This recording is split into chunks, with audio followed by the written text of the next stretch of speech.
Hello नमस्ते, फेरि पनि म भूमिराज राई टेक्निकल उपस्थित भइसकेको छु हजुरहरूको माझमा र हामीसँग डिएनएस कसरी युज गर्ने र डिएनएसले के प्रब्लम ल्याउँछ हामीलाई भनेर मैले एउटा सानो टपिक उठाएको थिएँ र यो टपिकमा धेरैले नराम्रो कमेन्ट पनि गर्नुभएको छ टिकटकमा त, युट्युबमा त सायद तिनीहरू आइपुग्नु पनि भएको छैन र सो टपिकलाई म टाढा नलगी म नजिकबाट टपिकलाई उठाउने छु। डिएनएस युज गर्दाखेरि कतिपयको यस्तो केस आएको छ कि तपाईँ र हाम्रो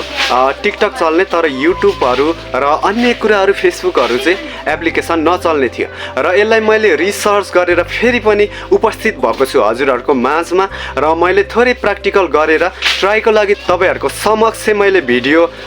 ल्याउँदैछु र यो भिडियोलाई फुल वाच गरेर लाइक कमेन्ट गरिदिनु होला र सेयर पनि गरिदिनु होला र यो तरिकाले एकपटक चेन्ज गर्नु होला। तपाईहरु मैले जसरी सेट गरेको छु अब नेक्स्ट सेट र यो तरिकाले तपाईहरुले सेट गर्नुभयो भने तपाईहरुको अवश्य पनि टिकटक, युट्युब, फेसबुक र अन्य कुराहरू सबै कुरा एकैचोटि चल्छ। मैले प्र्याक्टिकल गरिरहेको छु र यदि यसो गर्दा नि तपाईहरुको प्रब्लम सल्भ भएन भने फेरि रिसर्च गर्छु र तपाईहरुको कतिको फरक आयो यसलाई कमेन्ट गर्नु होला र भन्दै युट्युब च्यानललाई सब्स्क्राइब गर्नुभएको छैन भने सब्स्क्राइब गर्दै आउनु होला र आगामी दिनहरुमा हजुरहरुको माझमा यस्तै टेक्निकल भिडियोहरू छुट्ने छैन भन्दै र मिस हुने छैन भन्दै र टपिकलाई सुरु गरौँ। सेटिङमा सर्च गर्नु होला र डिएनएस अगाडिकै जस्तो गरी र सर्च गरिसकेपछि र अनि प्राइभेट डिएनएस त तपाईहरुलाई थाहा छ, मैले अगाडि नै भनेको छु र यसमा चाहिँ हामीले vpnadguard.com भनेर लेखेको छु, यसलाई चाहिँ रिमुभ गर्नु होला र रिमुभ गरिसकेपछि dns.google.com लेखिदिनु होला यसमा चाहिँ र लेख्दाखेरि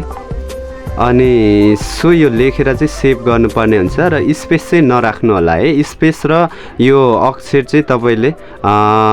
क्यापिटलमा नराख्नु होला, सबै स्मल राख्नुपर्छ र यसलाई dns.google.com लेखेर चाहिँ सेभ गरिदिनु होला है, एकपटक मात्र नि फेरि र अनि यसलाई सेभ गर्नु होला र चेक गरौँ है त। अब हामीले युट्युब चल्छ चल्दैन एकपटक युट्युब हेरौँ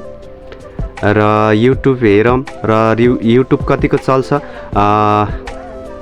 अहिले हाललाई युट्युब मजाले चलेको छ र सँगसँगै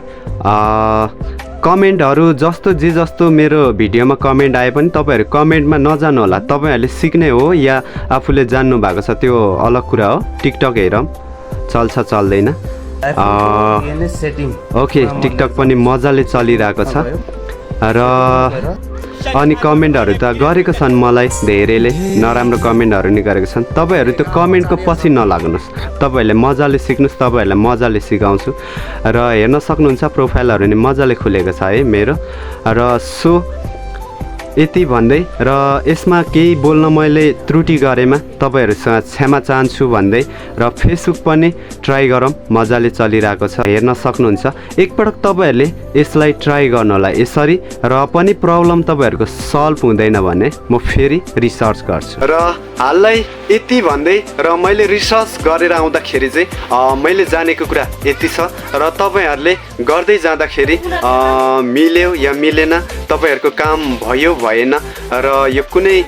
नराम्रो त्रुटि भए मलाई सुधार्ने मौका दिनु होला र फेरि म सुधारेर ल्याउनेछु। हस्त, धन्यवाद।